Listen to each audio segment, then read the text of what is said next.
David Chanteran est avec nous, vous êtes historien, je vous ai demandé de venir parce que hier Emmanuel Macron a remis les insignes de la Légion d'honneur et je voulais que vous me parliez de la Légion d'honneur parce que ça passionne les Français. Oui, c'est lié à ce que vous disiez tout de suite. C'est-à-dire que ce problème et ce souci de transparence, il est lié à la Révolution française. Et la Légion d'honneur, qui n'est pas un ordre de chevalerie, comme on a souvent dit auparavant, en disant « Ah, ça y est, on reprend encore des hochets ». C'était d'ailleurs le terme de Napoléon Bonaparte, lorsqu'il était premier consul, en disant « C'est avec des hochets qu'on mène les hommes ». Finalement, ce hochet, ça n'est pas un ordre de chevalerie, c'est une distinction. Ça le deviendra par la suite, un peu ordre. Mais c'est une distinction qui a été créée le 19 mai 1802, et qui depuis ce moment-là, parce que la première distribution a lieu le 15 juillet 1804, donc 2 ans après, donc ça prend un peu de temps pour organiser tout ça, on est déjà sous l'Empire, et bien cette première distribution met sur les bons rails cette distinction avec un système qui est organisé et tel qu'on le voit aujourd'hui. Souvent, c'est vrai qu'on dit souvent la Légion d'honneur, c'était prévu au départ pour les militaires, c'est pas vrai. C'était militaire et civil. C'était organisé en cohortes, un peu comme l'exemple des cohortes à la romaine. Et ce système-là, il a perduré jusqu'à aujourd'hui, sous des formes un peu changeantes et évolutives, mais c'est exactement la même chose. Jusqu'en 63, en fait. Au moment, en 1963, lorsque le général de Gaulle a créé l'ordre du mérite. Alors, vous allez nous dire qui remet la Légion d'honneur, comment on l'obtient, est-ce qu'il faut la demander? Il y a mythe et légende sur la Légion d'honneur. Est-ce qu'on a de l'argent ou pas? Est-ce qu'on peut est-ce qu'on peut vous la retirer? Donc on va parler de tout ça. Est-ce qu'on demande pour soi ou est-ce que je peux demander par exemple pour mon ami Gérard Carrérou? On ne la demande jamais pour soi. D'accord, donc je peux appeler par exemple le ministère de la Culture. Et vous faites le dossier. Pour Gérard, ça serait le ministère de la Culture ou la présidence de la République. C'est ça. Vous voulez que je fasse le numéro du standard? On peut appeler le ministère de la Culture. Donc je demande au ministère de la Culture, Madame Pégard, je dis voilà, Gérard Carrérou quand même, ça fait 50 ans qu'il est... Mais il la veut, Gérard? Mais non, il ne l'avait pas. Non, lui, pas ça. Vous n'avez pas lui imposé une Légion d'honneur? Non. Il suffit que vous disiez je suis à CNews, en plus, ça accroît mes chances. Il y a eu des cas particuliers de personnes qui refusaient la Légion d'honneur qui avaient été demandées. Jean-Paul Sartre, par exemple. Sartre c'était un cas particulier, justement, qui a refusé la Légion d'honneur. Et puis il y en a eu d'autres. Il y a eu des gens, des anonymes, qui ont refusé tout simplement en disant qu'ils ne méritaient pas parce que leur père n'avait pas eu. Ou parce que on dit ça ne se porte pas, ça ne se demande pas, ça ne se refuse pas. C'est ça, je crois, l'expression. Mais le mieux, c'est de passer par un parlementaire. Le plus efficace, un député ou un sénateur. Et puis préfet, parfois. Le préfet qui saisit le... et vous connaissez les ficelles. Vous la voulez, le mieux, c'est de passer, vous J'en voyez. ai fait obtenir, oui. Ah oui. Ah oui. Auprès de qui? Avec mes bonnes relations que j'avais avec certains ministres. Et après, ceux... dans la majorité. Ceux, par exemple, à qui vous avez été intermédiaire, vous avez servi d'intermédiaire, ils vous ont été reconnaissants? Bien sûr, ils m'ont invité pour leur remise. Oui, tu parles, manger un petit gâteau. Mais après... Reconnaissant. C'est une reconnaissance de la République, surtout. Non, mais oui, mais attendez... Oui, est-ce qu'il y a eu un renvoi d'ascenseur? Et vous voyez des intérêts partout. Non, mais ça change quoi de l'avoir? Ça change beaucoup de choses. Alors, je vais vous dire, ça change. Quoi, ça change pour certains? La dernière phrase de Madame Bovary, c'est « Il vient de recevoir la croix d'honneur ». C'est Monsieur Homais. C'est le personnage le plus horrible du roman. C'est un médiocre absolu. Il a la Légion d'honneur. Eh bien, ça, croyez-moi, ça vous pose un homme, n'est-ce pas, Monsieur Chanteran? Un homme, une femme, et justement, la première femme qui est reçue... C'est la vanité pure. Oui, la Légion d'honneur, je suis même étonné qu'il n'y ait pas de fiction sur la Légion d'honneur, quelqu'un qui voudrait absolument l'avoir et qui ferait tout pour l'avoir. Moi, je suis fasciné ce que ça déclenche auprès des gens. Il y a des gens qui ont tellement envie de la Légion d'honneur. Moi, je préfère gagner à l'euro million. Ça relève de tous les fantasmes, justement, parce que la Légion d'honneur, c'est l'élément ultime. Ça reconnaît une carrière, ça reconnaît aussi un engagement. Il y a des gens qui ont su, bien évidemment, des soldats en particulier, mais aussi des personnes qui sont engagées à différents niveaux, qui peuvent la recevoir à titre posthume. Enfin, il y a aussi des étrangers maintenant qui sont entrés dans ça. Alors, ils ne font pas partie de la cohorte générale dont je parlais tout à l'heure, ou du moins du système général qui est organisé. C'est uniquement à titre étranger. Mais il n'en demeure pas moins que c'est une valeur tellement importante autour de cette Légion d'honneur. C'est un peu galvaudé aujourd'hui. Non, c'est pas galvaudé. Il est 17h13. On va marquer une pause. Moi, je vous assure, j'ai eu beaucoup de cérémonies, notamment avec le président de la République. Je trouve que c'est infantilisant. Vous avez le président qui est en train de parler de vous, il y a tous vos amis qui sont là, votre famille qui est là, les gens sont au bord des larmes. J'aimerais pas être à leur place, c'est tout ce que je peux dire, mais j'aimerais pas me sentir dans ce moment-là où t'es t'as pas envie d'être ému devant les autres, en plus, vraiment, c'est pas mon truc, vraiment, mais il est 17h15, et tu peux pas parler, ce qui serait quand même très difficile pour moi. C'est pour ça que vous voulez pas, en fait. C'est pour ça. T'as pas le droit de répondre. Et puis il y a des gens qui nous écoutent, je pense que ça les fait rêver. Beaucoup de gens, ça fait rêver. Ils ont envie d'avoir le petit ruban rouge, c'est classe. Mais honnêtement, tu peux aussi le porter sans jamais l'avoir eu. Personne n'ira vérifier. Ah non.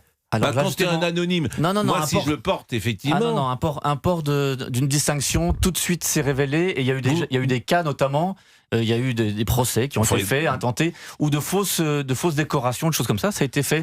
Notamment, il y a la fameuse couronne de fer, qui était une distinction qui avait été faite du temps de l'Empire, justement, en 181805, et il y a des personnes qui ont essayé de la réactiver. Parce que ça la grande chancellerie vérifie tout ça. Ça coûte 0 francs, tu achètes la rosette... 0 € même. Oui, 0 €.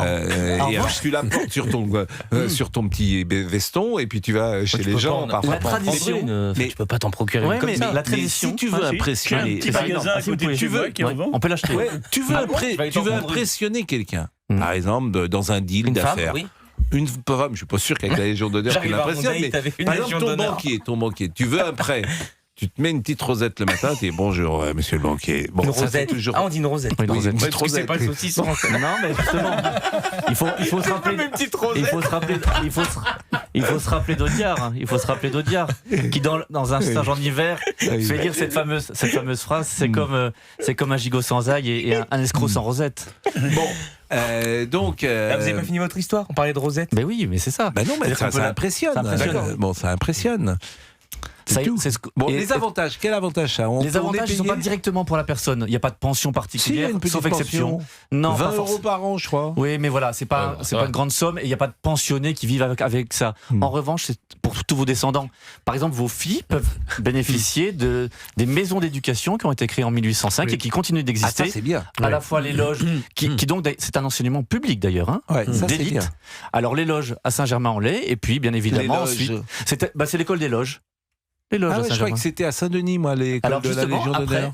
Lorsqu'elles arrivent au lycée, elles sont à Saint-Denis, et c'est la maison d'éducation de la Légion d'honneur pour les jeunes filles qui sont en lycée. D'accord, donc ça c'est un avantage. Est-ce qu'il y en a d'autres? Il y en a d'autres. Il y a notamment aussi le fait d'être un aspect plus respectable dans certaines professions, notamment dans les professions médicales et autres. Le fait d'avoir la Légion d'honneur vous donne un certain prestige autour de vous, et notamment pour d'autres distinctions. Parce qu'on parle toujours de la Légion d'honneur. Je l'ai évoqué tout à l'heure, il y a eu la création de l'Ordre du Mérite par le général de Gaulle en 63, qui justement voulait décerner, récompenser aussi certaines actions d'éclat. Mais quelle est la différence entre le mérite et la Légion d'honneur? Alors justement, la distinction, la frontière elle est un peu ténue. Et c'est justement dans cela que certains s'emparent de l'opération en disant mais il vaudrait mieux plutôt le mérite plutôt que... Ça, c'est laissé au libre arbitrage. Le mérite, c'est moins prestigieux. Le mérite, c'est bleu, c'est le ruban bleu. C'est moins prestigieux. C'est peut-être moins prestigieux, mais alors justement, les couleurs, elles sont intéressantes. Elles viennent d'une certaine tradition. Il y avait deux grands ordres de la Légion de la chancellerie. Au départ, deux grands ordres de chevalerie. C'était l'ordre du Saint-Esprit et l'ordre de Saint-Louis. Le bleu et le rouge. Et justement, on a repris ces couleurs pour, à partir de la Révolution française et donc à partir de Bonaparte, premier consul, en 1802, distinguer avec le rouge l'ordre de la Légion d'honneur qui va devenir l'ordre, puisqu'au départ c'était une distinction, et puis l'ordre du mérite. Parce avec qu'avant, pour récompenser un grand Français, il était récompensé de l'ordre de Saint-Louis. C'est ça. Mais pour cela, c'était l'ordre de Saint-Louis. Mais pour cela, il y a une grosse différence, c'est qu'aujourd'hui, sans distinction et sans vraiment, ça avait une certaine classe, sans distinction ni d'origine, ni de classe sociale, ni de quoi que ce soit d'autre, vous pouvez entrer justement dans l'ordre de la Légion d'honneur. Ce qui agace ceux qui nous écoutent souvent, c'est lorsqu'ils voient les journalistes qui ont une Légion d'honneur, lorsqu'ils voient les comédiens qui ont une Légion d'honneur. C'était prévu dès le départ. Oui, c'était prévu, mais ils l'ont parce qu'ils connaissent les ministres. Pas forcément. Bien sûr, parce qu'on voit. Alors, le problème, c'est qu'on a le regard. Je ne vais pas citer de nom, mais pourquoi tel comédien aurait-il une Légion d'honneur? Ce serait mieux les arts et les lettres, par exemple. Alors, il y a justement il y a toutes ces distinctions, comme par exemple le mérite agricole et autres, selon évidemment la fonction qui est la vôtre et selon effectivement la corporation à laquelle vous appartenez. Mais tout cela était déjà prévu dès le départ parce que justement, il était prévu que toutes les professions, que toute la société soit représentée. Il faudra attendre 1851, hélas, pour que les femmes soient les premières décorées. Ah, parce que les femmes ne l'ont pas été tout de suite, évidemment. Quelle année? 1851. Ah ouais, c'est tôt. Alors c'est le prince-président, effectivement, le futur Napoléon III. Oui. Mais il le distingue pour une femme. 18 ans. Il faut avoir 18 ans. C'est-à-dire que si vous êtes un enfant à 12 ans, vous sauvez par exemple quelqu'un de la noyade, là, il n'y a pas la Légion d'honneur. Non, il n'y a pas la Légion d'honneur, mais après, il peut y avoir, je vous dis, il y a aussi des exceptions qui peuvent être accordées, mais souvent, effectivement, vous faites partie d'un ministère qui décide de vous l'attribuer. Ensuite, ça passe en grande chancellerie et après, c'est le président de la République qui a le dernier mot. Pour l'apporter, il faut qu'il y ait la cérémonie de réception. C'est ça. Vous ne pouvez pas autrement, vous ne pouvez pas ne pas échapper et vous l'apportez en sautoir, c'est-à-dire avec la vraie médaille elle-même pour les grandes cérémonies et autres, et sinon... En sautoir, on dit. Oui. Et alors, la formule consacrée, c'est au nom de... Au nom du président de la République, qui est grand maître de la Légion d'honneur. Et des pouvoirs qui me sont conférés.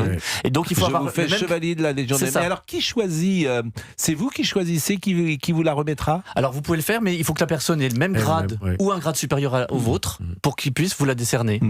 Et on peut aussi vous la retirer. Et on peut vous la retirer, effectivement, mais... Oui, je suis d'accord avec vous, mais... Les raisons sont multiples. Ouais, mais c'est vous qui choisissez qui vous la remettra, j'ai l'impression. Hein, vous pouvez faire ce choix, mais il faut que je vous disais qu'il faut que ça réponde à ce critère en particulier. Alors, et président de la République qui la remet, ça c'est le top. Très souvent, c'est effectivement, on a ça en tête, c'est une remise soit au Palais de l'Élysée, soit dans un ministère, ou parfois aussi au palais de la Légion d'honneur, c'est-à-dire au palais de Salm, qui est le lieu où se trouve palais de Salm, de Salm, qui se trouve sur Salm, sur les quais. Oui. Qui se trouve sur les quais. Georges Lain y a été longtemps, le général Georges Lain. C'est le général Lecointre aujourd'hui, et c'est un bâtiment qui est en face le musée d'Orsay. C'est ça. Moi je suis allé, je l'ai visité. Exactement. Il y a juste une petite rue entre les deux. La rue de la Légion d'honneur. Et la rue de la Légion d'honneur. On est rue de Lille, et ce bâtiment aujourd'hui abrite un très beau musée. Eh bien écoutez, c'était formidable.